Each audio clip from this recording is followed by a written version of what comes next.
Wolf whistling could be made illegal, and you, yes you, I know who you are, could face up to 2 years in prison if you're caught doing it under plans announced by Home Secretary Suella Braverman. Joining me now is journalist Peter Lloyd. What do you reckon to this? And 2 years in prison is a rather long time. It's completely Orwellian, but it's not remotely surprising. This has been the direction of travel for a very long time, which is why I've been sounding the alarm about it for at least a decade. Feminism is not just about empowering women, supposedly. It's also about controlling men and criminalizing masculinity. So it's no surprise that this is where we are. It was always going to happen. And let me tell you, it's not going to end here. It's going to get much, much worse.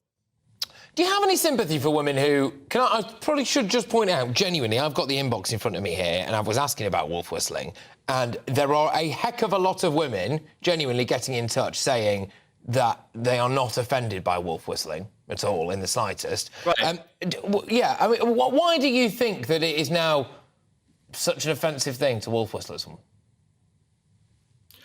I don't think it is. I actually don't think this legislation represents really the mood or the opinion of the nation. It certainly doesn't represent the majority of women's opinion. If anything else, I actually find it quite patronizing to women. If a woman gets unwanted attention on the street, she is more than capable of dealing with it herself. She does not need the police to come along and arrest someone and then for have that person to be sent to prison for up to 2 years, which is utterly ludicrous. So not only is this offensive to men, it's also really patronizing to women.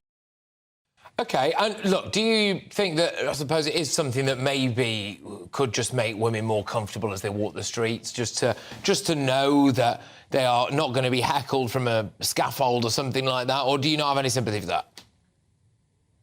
No, I think it's just total BS. Look, at a time when the police are already under huge strain, they're under-resourced, they're understaffed, do they really need to be faffing around with this kind of crap? It's ridiculous. And what really annoys me, as you can probably tell, is this law isn't even applied consistently and evenly. It only applies to men. So women can go around wolf whistling at blokes. Nothing ever happens to them.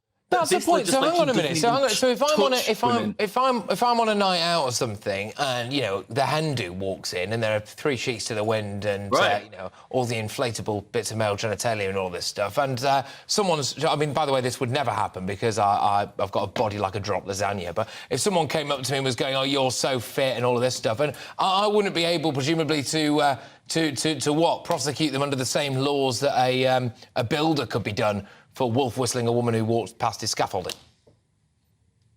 Right. No, if you actually read the latest draft of the legislation, it specifies that it only applies to men who wolf whistle at women, aka straight men. So if you've got a big hairy lesbian who wolf whistles at a hot woman, she's not going to be arrested. And if you have a woman who whistles at a hot guy, she's not going to get arrested, but a straight man will be arrested and jailed for up to 2 years. So it's really pretty galling.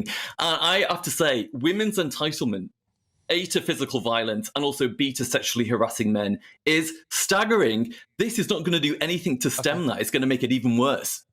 Look, Peter, thank you very much. I always enjoy our chats. Peter Lloyd there, who is a journalist just reacting to the wolf whistling debate. Apparently 2 years in prison it can be.